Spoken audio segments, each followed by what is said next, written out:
Good afternoon, everyone. This is Johnny Aldrin Kaluya, owner and founder of Junis Herbal and Organic Products. We have a simple topic today as we scheduled. We have some basic tips here on how we could reduce carbon emission in our environment. Now, maybe you ask, why is it that we still need to tackle this? What are the importance of reducing carbon footprints in our environment? Of course, we need to go to the bottom line. It's all about climate change.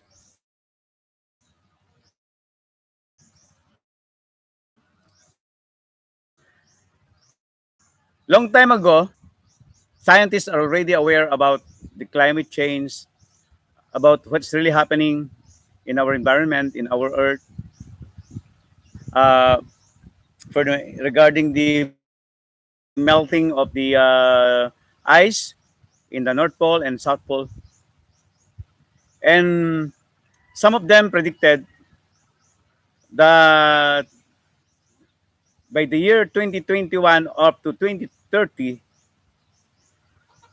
this is this time that we have right now is the most crucial time. That's why even the UN, they have this Kigali conference, and they encourage especially those who are manufacturing cooling system, the air conditioning systems, the the refrigerators also, the fridge, because they are using the CFC or the chlorofluorocarbon, which is the number one culprit in destroying our ozone layer. Our ozone layer is totally depleted ever since time then, and we have a great issue, a big issue. This is a global issue. Almost all the nations, almost all the presidents are now focusing on this, on how we could really help solve this problem on our climate change. Here in the Philippines, we are the number one that is totally affected by this climate change because we are visited by average of 22 typhoons every year. Imagine that, 22 cyclones, typhoons every year.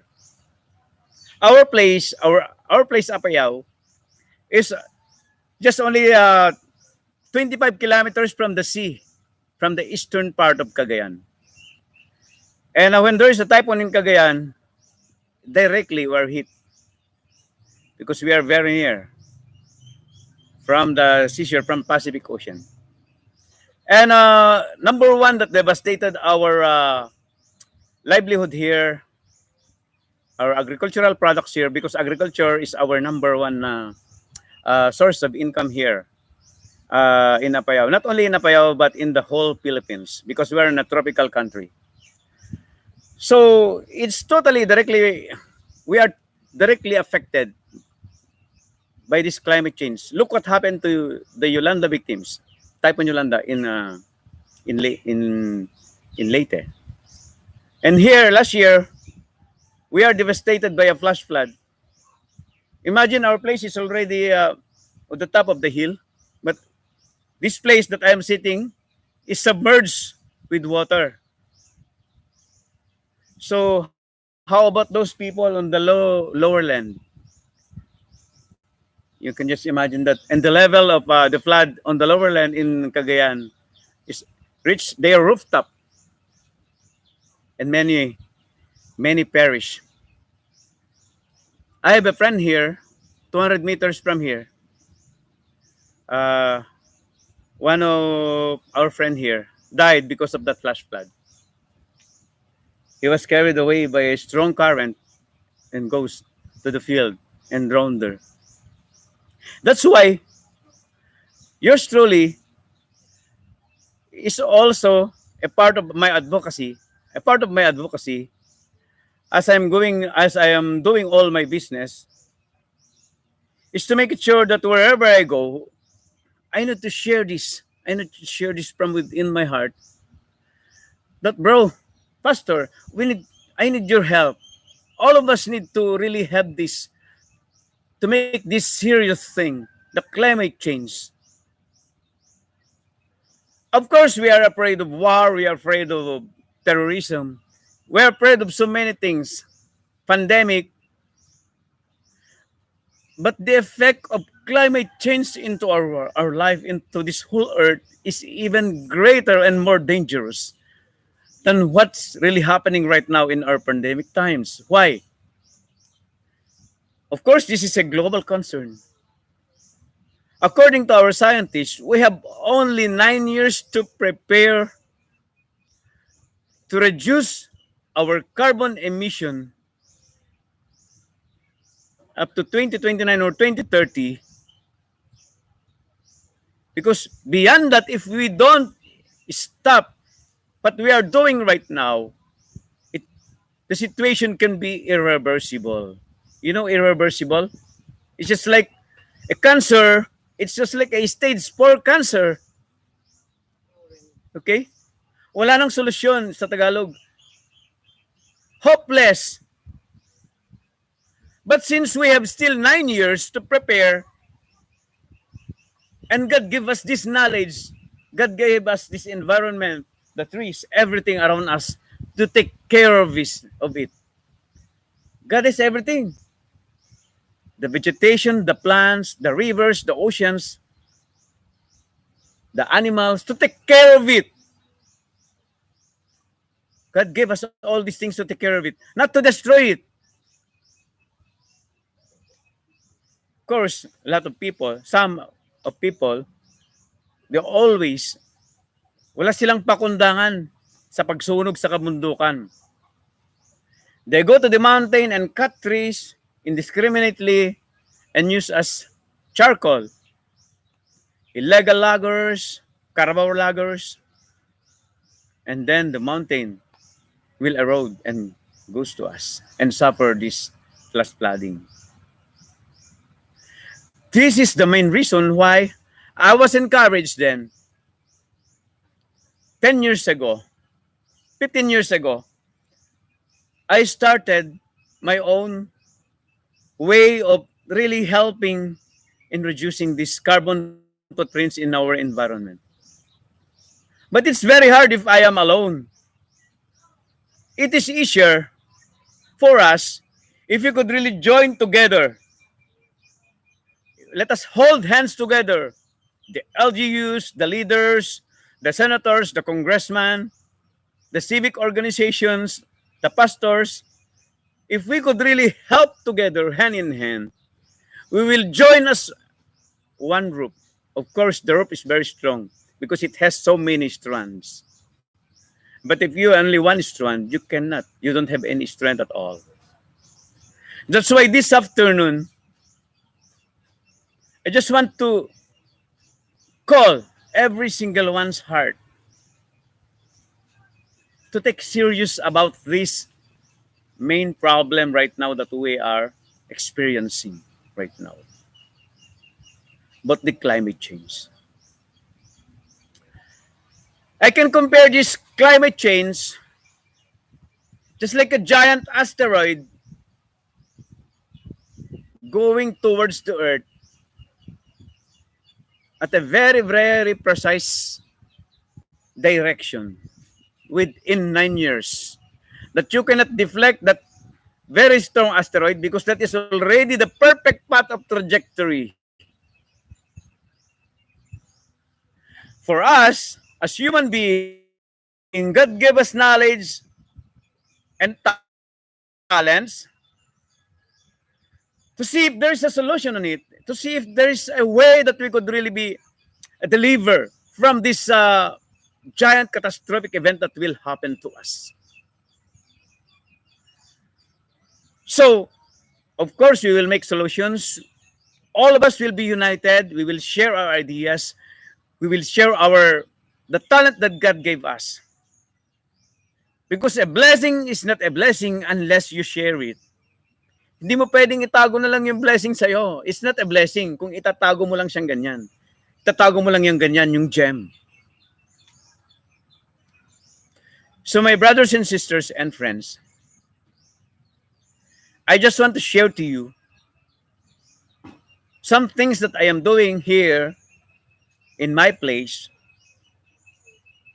that I could reduce carbon from the atmosphere. Example here in Apayao. So if the population here in Apayao is 30,000 example, and every birthday celebration, every anniversary, okay, every wedding that we're gonna do, every celebration that we're gonna do, we will commit to plant 10 trees. Or we will commit to plant 10 trees every month. So in 1 month, times 10, times 30, that is 300,000 trees that are going to be planted in 1 month for a 30,000 groups of people. So in 10 months, we will gonna be reaching out 3 million plants. 3 million plants na maitanim natin dito sa Apayao, in our place in Apayao. If everybody of us had a goal, every province, 72 provinces and whatever cities, 60 cities or more, will join us in this advocacy, that every single one of us will plant 10 plants every month. If we are 100 million here in the Philippines, okay, times 10, ilan na ba yun, mami? 1 billion? Okay? So 100 million, 200 million, 300 million, 400 million, 500 million, okay, 700 million. 1 billion tree in 10 months? Wow! Ang ganda. So by just having that simple plan, we will reduce our carbon footprints also. But we have some basics.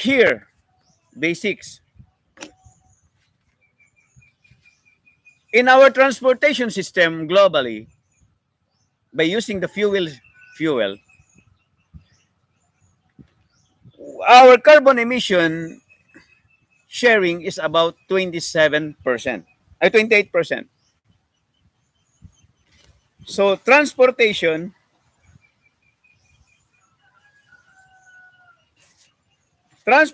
is about 28%. Okay? Baliktad. 28% is transportation. How about if we could convert those internal combustion engine using fossil fuel into a bioethanol? You know bioethanol? Yung galing sa alcohol. Okay? Pwede kasi natin we can use the source of bioethanol. Pwedeng corn, di ba? Any vegetable or any grain that is rich in C12, H22O11 sugar or C6H12O6 starch. Corn, di ba? Pwede rin yun. So by using bioethanol, we can reduce or other forms of vehicle, just like the electric vehicle, just like what happening to Mr. Elon Musk, converting now their goal is to produce, I think, half million electric cars, electric vehicles every year, because now they have their gigafactories. Also in China, they are now their goal is to produce a large volume of electric cars also. Toyota is also in partner with Tesla. Ano pa yung mga iba? GMC, General Motors, Mercedes-Benz, BMW. Almost all the giant manufacturing cars right now are not focusing on EVs, on electric vehicles. So with this, the 28% share of carbon emission will be reduced by 28%. Another is the 15% on our electric consumption, on our cooking, our lights, our basic 15%. Okay? How to reduce that? Okay? And we have also to reduce that, of course, before going out to your room, you can switch off. Switch off. Basic. In opening your refrigerator, plan to open your refrigerator, not just like open every now and then. Schedule of opening it or your freezer. Okay? Especially, we have also a portion of 17% on our heating and cooling appliances. Example of cooling are air conditionings, okay, air conditioning units. Heating, of course, in the cold part of the world, they have heaters, radiators. 17% po ang share nun. 17%. Okay? So 15, 17, and 28 is equivalent of 60% reduction. So on that 17%, sa heating and cooling, we can insulate our house. We can insulate our homes. We can use effective ceilings. Okay? In order to reduce our electric consumption. The same also with cooling. The same principle. Or we can go off grid. Okay? 15 plus 17. So our daily consumption in the house plus the cooling and heating 17 to 32% will be reduced if we will also go off grid. Off grid means using other renewable source of energy just like the solar panel, wind energy. Okay? If you are near the creek, you can make some simple turbines there to produce electricity. Wind turbine, there in the field, we have here, very near from us, wind turbine. Okay? It generates also electricity. The windmills, solar panels in our family house, we have already solar panels there. That is almost 10 years installed already. So, if we go off grid, of course, we reduce 60% of our carbon emission. Bakit ko nasabi yon? It's my own experience. When I'm in graduating class, I was assigned in Sukat Thermal Power Plant. And nakita ko, yung mga ano doon, kung ilang 2,000 barrels, my God. 2,000 barrels, average, of crude oil being burned every single day, my God. Grabe, ang laki. So, in here, I have some tips here. By the way, in our stats, as of this year, we are now emitting 35 billion tons of CO2. 35 billion tons of CO2 every year. Wow, that's huge amount. And every single year, we are increasing to 0.6%. Every single year.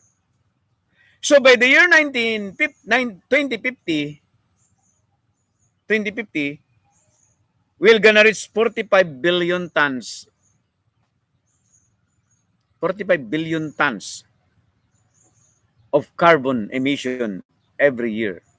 My God. So my brothers and sisters and friends, we have some simple ways to minimize carbon emission. Okay? Here, in our place, we're also advocating stop burning of agricultural waste. Because burning of agricultural waste contributes a large amount of carbon dioxide in the atmosphere. Why? In the Philippines alone, we have an average of 400,000 metric ton of agricultural waste from the rice fields, from the corn plantation, and etc. and other agricultural waste, agricultural products. So that 400,000 metric tons is burned every cropping. And you can imagine that, and it goes through the air, contributes large volume of carbon dioxide in the air that destroys the ozone layer.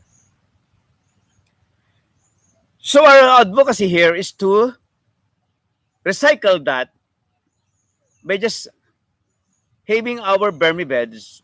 We have our vermiculture. You know vermiculture? We have the vermiworm. We have here. Hindi lang ako nakakuha kanina kasi medyo yung bahay nila. Pero later on my next episode, I will bring worm here and show you how it looks like. That vermiworm will digest agricultural waste in just a span of 15 days. And it converts to an 18 micronutrients high-grade organic fertilizer. We called it vermicast. Vermicast. That vermicast right now is for sale online para sa pagpapataba for fertilizer of our trees and plants. Okay? Here, I'm using vermicast. This is vermicast. I'm using vermicast to fertilize my plants. By the way, this plant is Barringtonia asiatica. Okay? Cousin of rubber tree. Okay?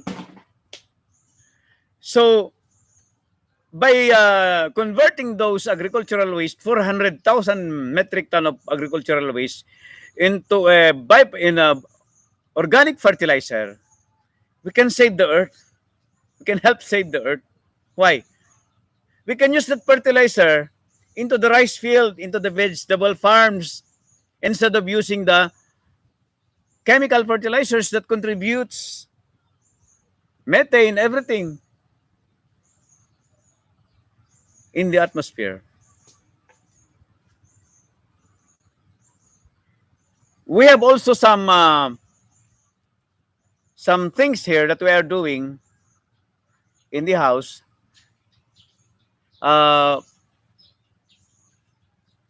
have here we call this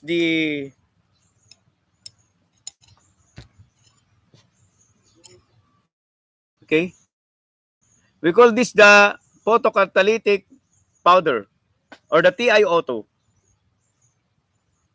This titanium dioxide filters the air. Okay? As it will react to sunlight or any form of photons or any form of light, it absorbs pollutants in the air and it breaks down. The carbon breaks down. And this one also reacts on the sunlight or any form of light. It forms ozone. Di ba? Ozone is a triple atom oxygen, O3, that is the blanket of the air, of the earth. Okay? So I have here. Then what I did is I mixed this with water and I painted it here. I painted here in my helmet.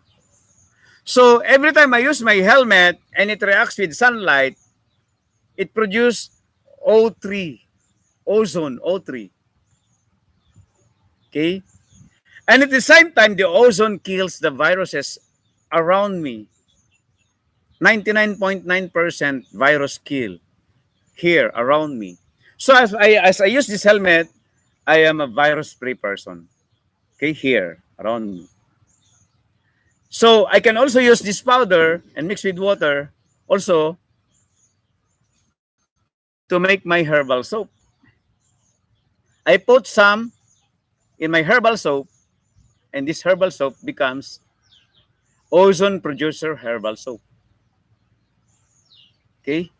It produces triple atom oxygen. So, everything here, this one colors white because it has almost 50%, 50% TiO2, photocatalytic, catalytic soap, or the TiO2 soap, titanium dioxide soap. So this one, as you use it, it kills the virus around you. As it reflects with the light, it absorbs the light and produces triple atom oxygen. So you can cut this and put it around your room and kills everything there, the viruses. And at the same time, it produces ozone. Ozone. Okay. So we are helping the ozone layer to become thicker and thicker with our products. So we have a lot. In online business, we can plan. We can also reduce carbon emission in our online business. Example, you can order it from any online company. Kasi some of us, we order it every day. We order it online. How about if we can plan our orders once a week? Diba? So that the motorcycle, the delivery boy will just only come back once a week, not every single day. Imagine if every single day they travel from the office to your house, every single day going back and forth. You can just imagine how many kilos of carbon dioxide emitted from his motorcycle. So if we could also plan our tour, we could also plan our what do you call this, outings once a month, not every week. Okay, so everything we could reduce. Okay, we have lots of simple ways. Okay, in the big malls, they use air curtains in their gates so that the cold air will not go out. Okay, air curtain. You know the air curtain in the gate. Okay, to save energy, to reduce carbon emission. Why? The power plant, when you are saving energy, okay, the volume of the fuel burned every single minute reduces also. What when the demand is great, automatically the power plant is governor automatic yan, automatic increase of fuel injection. So that the RPM, the more generators will be operated to meet that demand of the current in your community. Because if that will not happen, you will experience brownout or blackout. So automatically, if we overuse electricity, then these power plants will be overrun also. That's why we experience power plant breakdowns, especially during summer times. We experience brownouts everywhere. Okay? So my brothers and sisters, these are just simple things. These are just simple things, but it means a lot. It's a very, very big factor to us. If every single one of us will join me in planting trees, 10 trees every month, in 10 months, 100 trees, in 30,000 population, 300,000 trees, in 1 million population, okay, in 1 month, 10 million in 10 months, okay? You can just imagine that. Very, very big. So if our LGUs, our leaders, our governors, our congressmen, our mayors, our barangay captains will listen to this simple advocacy of mine. Please join me in my dream to make this earth green again, to make this earth typhoon-free. Because the thermostat of the atmosphere goes back again to normal. As of right now, the thermostat of the atmosphere, since we have so much carbon emission in the atmosphere, it's abnormal. It's abnormal. But if we plant many, many trees, our goal is one person, 10 trees in a month, this will happen. And we will also encourage those companies manufacturing air conditioning systems using these CFCs, chlorofluorocarbon, to stop using this. In fact, we have also an invention with my son. Okay? We use off-grid, freon-less air conditioning system. Kung ako nga kaya kong gumawa ng freon-less, off-grid, 12 volts battery, air conditioning system, how much more to the big companies? Please. Don't just focus on the profit. Let's focus on how we could really save this earth, how we could really save our planet. We have only 9 years to prepare. We have only 9 years to prepare, my brothers and sisters. So the call of the hour right now is for us to digest the things that I've told you a while ago. Basic, every month, plant 10 trees. Di ba madali lang gawin yun? So tayo sa mga organizations natin, kagaya namin sa FFCI, pwede kaming mag-goal ng, magtanim tayo ng 10 trees every month. Kung 100 kaming membro, 100 times 10, that is 1,000 trees every month. In 10 months, 100,000 po yung may tatanim namin doon sa 100 members. But we are not only 100 members, we are several thousands globally in our organizations. In the church, of course, we are so many, very many. Ang dami din natin. Okay? Mag-goal din tayo tig sa 10.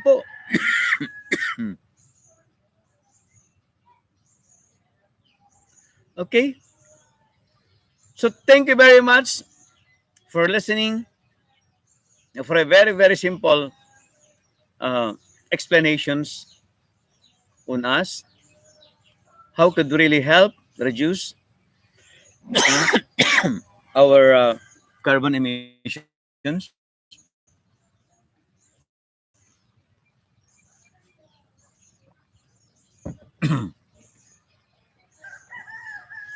So lahat po tayo nang nakikinig at yung nanonood pa, pagsumikapan na po natin, pagtulungan po natin.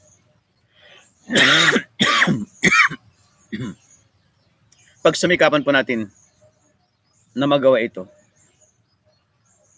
everything will change. Wala nang ibang pagkakataon pa. Hindi natin pwedeng ipabukas pa ito. Gawin na natin ngayon. Magtanim na tayo ng puno. 10 puno lang every month. Malaking bagay na po 'yun. Magbawas-bawas po tayo ng konsumo sa kuryente, sa ating paggamit ng air condition at saka heater. Then we will reduce 27% on our carbon emission. And our transportation, planuhin natin ang mga rota natin. Hindi yung rota dito, rota doon. Okay? Let's organize everything. Doon sa pag-order sa online, iplano po natin.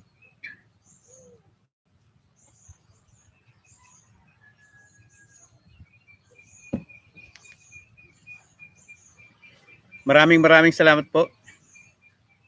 Thank you very much for listening to us. For all my friends who watch. Mega love shout out to all FFCI members watching and to all members of the ICOC Philippines. Thank you very much po. And God bless. Mabuhay po.